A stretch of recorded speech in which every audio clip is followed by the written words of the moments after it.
ওই দুদিন আগে ভাইজ্যাগে না খুব বৃষ্টি হচ্ছিলো, খুব এত বৃষ্টি হচ্ছিলো। ওই যে দূরে পাহাড়টা দেখা যাচ্ছে না, ওখানে পাহাড়টা খুব সুন্দর পরিষ্কার দেখা যায় আমার ফ্ল্যাট থেকে। এত বৃষ্টি হচ্ছিলো, পুরো একদম সাদা হয়ে বৃষ্টি হচ্ছিলো, জানালা খোলাই যাচ্ছিলো না, এত বৃষ্টি। আর বৃষ্টিতে বসে বসে তো মনটা চায় কিছু কিছু পকোড়া হোক বা কিছু একটু চটপটা খেতে, কিন্তু পকোড়াটা ঠিক করতে মন যাচ্ছিল না, কারণ মেয়েটা না সেদিন অনেক লেট করে এসেছিলো বৃষ্টির জন্য। অটো ট্রাফিক জ্যাম ট্যামের জন্য মেয়েটা অনেক দেরি হয়ে গেছিলো আসতে। আর কিছু পকোড়া হোক যাই হোক কিছু বানিয়ে আর একা একা খেতে মন যায়, বাড়িতে কেউ না থাকলে বা সাথী কেউ না থাকলে। সেই জন্য ভাবলাম তাহলে চলো বৃষ্টি যখন হচ্ছে আজকে আমরা এই জিনিসটা সবাই খুব পছন্দ করি, তাহলে একটু আলুর পরোটা বানাই। ভাবলাম শুধু কেন আলুর পরোটা বানাবো, তাহলে আলুর চিজ পরোটা বানাই।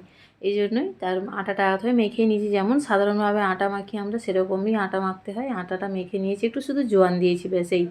তারপরে যে আলু সেদ্ধ করে নিয়েছিলাম, সেদ্ধ করে ঠান্ডা করে খোসা ছাড়িয়ে আলুটা এই যে চামচের সাহায্যে আমি ম্যাশ করে নিয়েছি। তারপরে এতে যে মোটামুটি রেগুলার মশলাগুলো বলতে এখানে আমি জিরে গুঁড়ো আর গরম মশলার গুঁড়ো আর একটা ভাজা মশলা দিয়েছি, আর চাট মশলা দিয়েছি বেশি করে, আর ধনেপাতা দিয়েছি। তারপরে চিজ দুটো স্লাইস আমি এখানে গ্রেট করে দিয়ে দিয়েছি। ব্যাস আলুটা মেখে নিয়েছি, নুন দিয়েছি পরিমাণ মতো, দিয়ে ভালো করে আলুটা মেখে নিয়েছি। আর ছোটো মেয়ের জন্য যে একটু বিনা ঝালের জন্য ওর জন্য একটু বানিয়েছিলাম, শুধু ওর জন্য একটু জিরে গুঁড়ো আর একটু ধনেপাতা দিয়ে সামান্য একটু চাট মশলা দিয়ে আলুর পুরটা বানিয়ে ওর জন্য একটা আলুর পরোটাই বানিয়েছিলাম ডিনারে। ভাবলাম প্রতিদিন তো একই রকম খাবার খায় রাত্রিবেলা, তার থেকে ওর জন্যও একটু একটু গরম গরম পরোটা বানিয়ে দিই।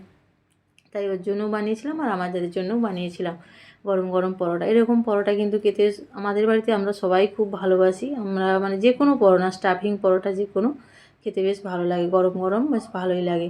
আর বিশেষ করে আর কি এর সঙ্গে কোনো সাইড ডিশের দরকার হয় না, একটু টক দই বা বুঁদি দিয়ে রায়তা আর একটু সস বা একটু স্পাইসি কিছু চাটনি থাকলেই বেশ হয়ে যায়। তারপরে লেচির মধ্যে যেরকম পরিমাণ মতো পুরটা আলুর পুরটা দিয়ে ভালো করে মুখটা মুড়ে নিতে হবে। বানানো কিন্তু খুবই সহজ। এই যে দেখছো পরোটাগুলো খুব সুন্দরভাবে, আমার তো খুব সুন্দরভাবে ফুলে যায়, আলু একদম বেরায়ও না। যে কোনো আলুর পরোটা বলো, পনির পরোটা বলো, যে কোনো। এই যে সবগুলো ভেজেও নিয়েছি, রেডিও হয়ে গেছে পরোটা। চলুন তাহলে আজকে এই পর্যন্ত, আসি, টাটা।